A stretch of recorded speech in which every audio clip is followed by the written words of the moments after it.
This woman had just married into a wealthy family, but became a widow on the day of the wedding. The billionaire was murdered. The woman inherited a fortune of tens of billions, but she was unhappy. She spent all day missing the wealthy man at her husband's funeral. She couldn't hide her sadness, but on the surface, she had to appear strong. Mike's company needed her to participate in management, but what she never expected was that when she arrived at the company, she received a call from a stranger. The other party started with one sentence: "I'm Mike and I'm still alive." Annie was completely stunned. She had seen her husband's funeral with her own eyes. Moreover, the voice on the phone was different from Mike's. Thinking about it, she assumed it was just a prank, but she didn't know that at that moment, Mike was trying to figure out the truth. His consciousness was attached to the body of a dead prisoner, and he could completely control the body as if he had been reborn. But now there was a problem due to his identity. He had to find a way to return to his country. Before leaving, he saw the news in the newspaper. It was all negative reports about Annie. When Mike returned to his hometown, he first found his best friend and revealed his identity. But his friend didn't believe him at all.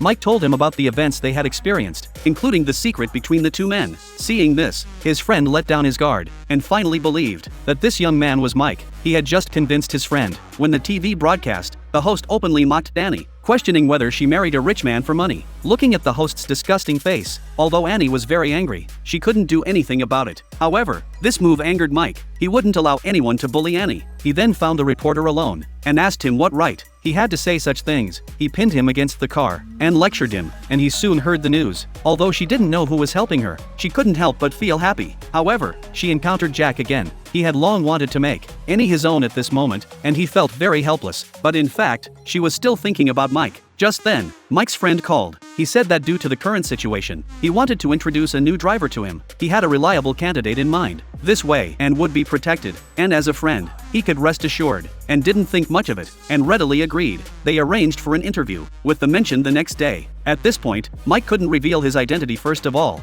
and might not believe him. Second, he had to find out the truth about his own murder. After making sufficient preparations, Mike arrived at the mansion, feeling uneasy. Just then, and he came down the stairs looking at the woman he loved deeply. Mike couldn't stay calm, but he quickly recovered, and he trusted Mike's friend, and didn't ask too many questions. She asked him to come to the mansion, to work immediately after Mike left, and he had a complicated expression on her face. She had a familiar feeling about this man.